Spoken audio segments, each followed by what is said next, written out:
දැන් ඇනෝමලි ස්කෑන් එකක් කියලා අපි අදහස් කරන්නේ බබාගේ සියලුම අවයව අපිට ස්කෑන් පරීක්ෂාවකින් අපි එක නිරෝගීව තියෙනවද කියලා තහවුරු කරගන්න එක තමයි ඇනෝමලි ස්කෑන් එකෙන් කරන්නේ. මේකේ වාසි කීපයක් තියෙනවා. පළවෙනි දේ දැන් අපි හිතන්නකෝ බබාට යම් කායික ආබාධයක් තියෙනවා කියලා.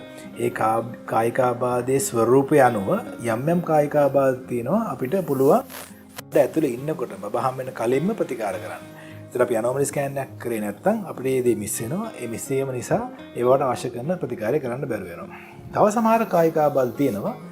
ඒ කායික ආබාධ අපි කලින් හොයාගෙන ඒ බබා නිශ්චිත තැනදී බබා හම්බෙන වෙලාවට ඒ අවශ්‍ය කරන ප්‍රතිකාර දුන්නේ නැත්නම් බබා සංකූලතාවට යනවා. උදාහරණයක් ගත්තොත් එහෙම සමහර බබාලා ඉන්නවා ඒ බබාලාගේ හෘද වස්තු ප්‍රශ්න තියෙනවා. ඒගොල්ලන්ගේ අර පිරිසුදු රුධිරය සහ අපිරිසුදු රුධිරය මික්ස් වෙනවා.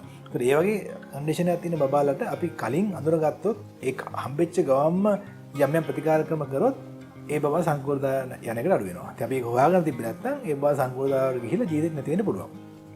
ඊටත් අමතරව සමහර බබාලා ඉන්නවා ඒගොල්ලන් ඒ කායික ආබාධ එන්නේ යම් ජාන ගැටලු හින්දා. ඒතර ඒ වගේ ජාන ගැටලුවක් තියෙන බබෙක් නම් ඉන්නේ ඒ අම්මට ඉතාමත් වැදගත් වෙනවා ඊගා දරුවෙක් හදන්න කලින් ඒ ලෙඩේ හොයාගෙන ඒ මොන වගේ අනුපාතයකින් ඊගා බබට ඒද කියලා දැනගන්න එක. ඒතර ඒකටත් මේ ඇනෝමලි ස්කෑන් එක ඉහවල් වෙනවා. ඒකම අනගාටුවෙන්වත් කියන්න වෙනවා. තව සමහර කන්ඩිෂන්ස් තියෙනවා ඒවා එක්ක ඒ බබා ජීවත් වෙන්න බෑ. ඒකත් අපි අම්මට කියලා අම්මගේ මානසිකව හදන්න පුළුවන් ඒ වගේ බලාපොරොත්තු නොවු අත්දැකීමක් ලබන්න. ඒ ඕවා තමයි තියෙන වාසි මේ ඇනෝමලි ස්කෑන් එක කිරීමෙන් ප්‍රධාන වශයෙන්.